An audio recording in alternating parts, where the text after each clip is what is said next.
બજારમાંથી ઘી લેતા પહેલા સાવધાન। બજારમાંથી ઘી લીધું હોય તો ચેક કરી લેજો। પાલનપુરમાંથી બીજી વાર લાખોનું શંકાસ્પદ ઘી ઝડપાયું છે।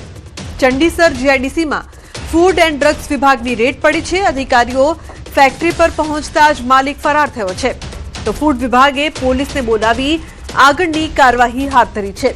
તમને ઝટકો તો ત્યારે લાગશે કે અગાઉ પણ આ જ ફેક્ટરીમાંથી 35 લાખનું શંકાસ્પદ ઘી ઝડપાયું હતું અને એકવાર ફરી નકલી ઘી ઝડપાયું છે। પરંતુ સવાલ એ કે કોણ છે આ કૌભાંડનો માસ્ટર માઇન્ડ, જે વારંવાર કૃત્ય આચરી રહ્યું છે અને છતાં પણ પકડાતું નથી। ક્યાં વેચવામાં આવતું હતું આટલું બધું ઘી ને બીજી વાર પકડાયું એટલે કાયદેસરની કાર્યવાહી જેવી થવી જોઈએ તેવી થાય છે કે કેમ, તે મોટો સવાલ છે। બીજા કેટલા લોકો આમાં સંડોવાયેલા છે તે પણ મોટો સવાલ, કારણ કે લોકોના આરોગ્ય સાથે ચેડા થઈ રહ્યા છે નકલી ઘીના નામ પર।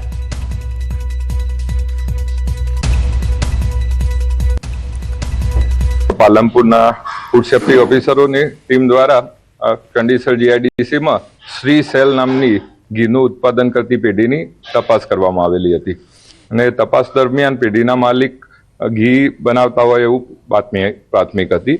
તો અગાઉ પણ આ પેઢી સામે 2 થી 3 વાર ઘીની તપાસ કરવામાં આવેલી છે અને ઘીના નમૂનાઓ નાપાસ સબસ્ટાન્ડર્ડ જાહેર થયેલા છે। એની સંદર્ભે ફરીથી આ ઘી બનાવતા હોય એની બાતમીના આધારે એમની પાછળ તપાસ કરતો એમનું એક ગોડાઉન છે, એ ગોડાઉનમાં એ માલ સંગ્રહ કરતા હોય એવું જણાયેલું।